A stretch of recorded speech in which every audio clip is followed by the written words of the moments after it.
Quand j'étais au lycée... Ah, pardon, bonjour. Quand j'étais au lycée, ma mère s'est dit qu'il était temps que je prenne goût au travail, étant donné que j'ai toujours été une énorme larve.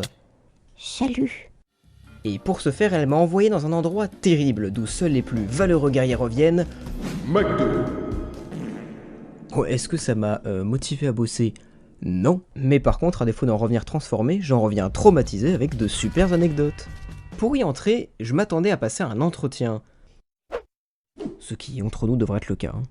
J'étais prêt, d'ailleurs, je m'étais mis dans un état d'esprit LinkedInesque, j'étais prêt à me vendre comme il se doit, je voulais surtout pas faire ce job, mais je voulais encore moins décevoir mes parents. Alors j'ai adopté un mindset de pur Sigma.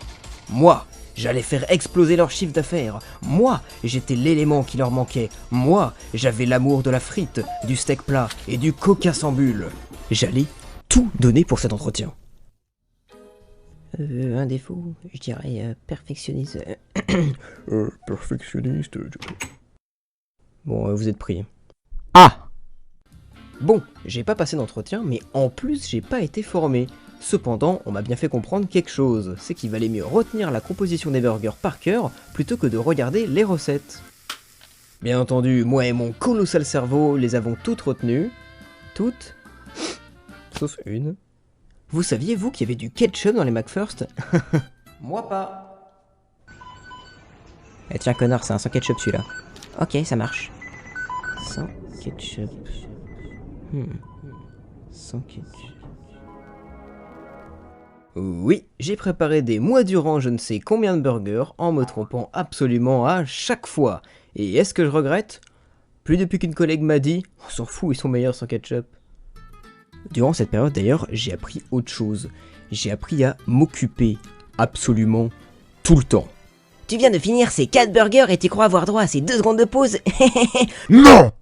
On n'avait tout simplement pas le droit de souffler.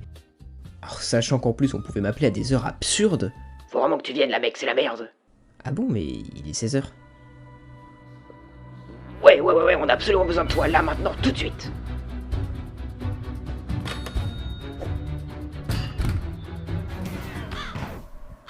Ah, pas mal. J'ai donc dû devenir un expert dans l'art de faire semblant de travailler. Ah là là, j'ai bien fait des burgers. Oh, est-ce qu'il reste des pains? On va voir. Oui. Et des viandes. Aussi. Bon alors, est-ce que le sol est propre? Oui. Et mon plan de travail. Oh, est-ce qu'il reste des pains? Chez McDo, plusieurs rumeurs persistent. Les nuggets sont plus, les repas froids, la potato surprise dans les frites. Mais aujourd'hui, je vais vous parler de la machine à glace. Mais si, celle qui tombe constamment en panne quand vous voulez déguster un délicieux sundae. C'était un soir d'orage. J'étais chargé de remplir le bac avec du lait, chose que je n'avais absolument jamais faite. Et alors que je surplombais la machine, j'ouvris la poche, quand soudain...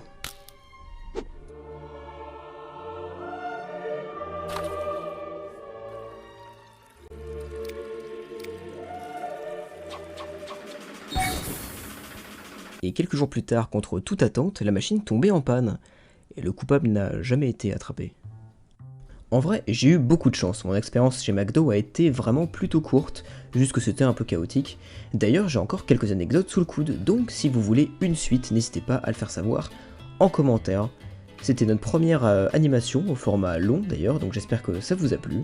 Et oui, je dis nous, car même si cette vidéo était portée par ma voix chaleureuse et charismatique, nous travaillons à deux pour vous fournir ces petites vidéos. En attendant la prochaine, courage à tous ceux qui travaillent encore chez McDo, parce que quel enfer.